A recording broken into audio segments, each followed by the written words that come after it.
And we are back with more on the coronation, a closer look at the crown jewels. Their complicated history and the guards who protected them for hundreds of years. Deborah Roberts is at the Tower of London. Good morning, Deborah. Good morning, George. Yes, those crown jewels are usually held right back here under lock and key, where tourists often flock to see them. But some are about to be taken out for the coronation. We don't know exactly how or when, because as you can imagine, security around these ancient, priceless objects is pretty tight. But we are told that some are probably being transferred as we speak, because traditionally they are held the night before at Westminster Abbey. The crown jewels, England's sparkling, splendid symbols of monarchy.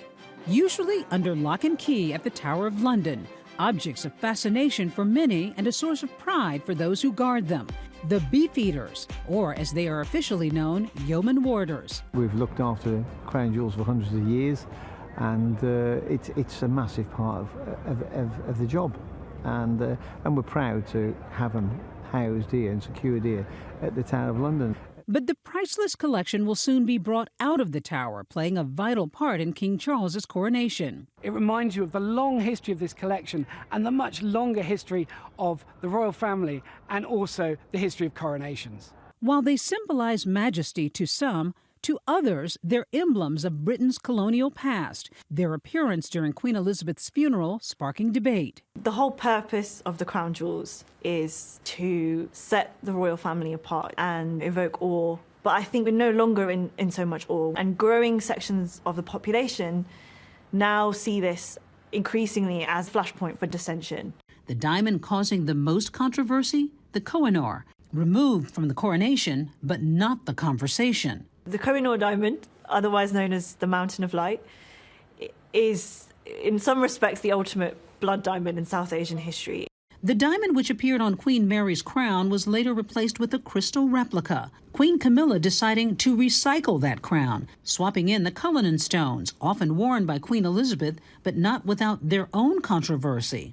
The Koh-i-Noor diamond from South Asia and the Cullinan diamonds from South Africa essentially highlighted the draining of wealth, resources, and the subsequent inequality that empire wrought around the world. Many of the jewels have a story and some historical baggage. And I dare say you can regard each and every one to be either a good thing or a bad thing.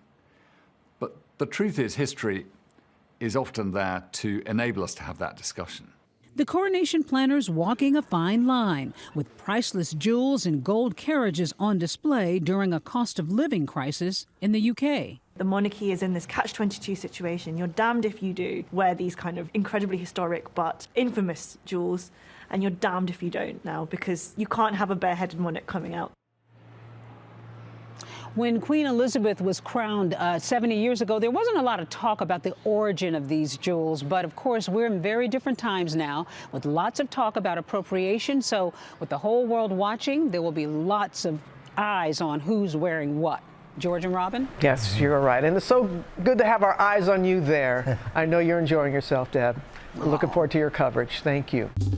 Well, hey there, GMA fans. Robin Roberts here. Thanks for checking out our YouTube channel. Lots of great stuff here. So go on, click the subscribe button right over here to get more of awesome videos and content from GMA every day, anytime. We thank you for watching, and we'll see you in the morning on GMA.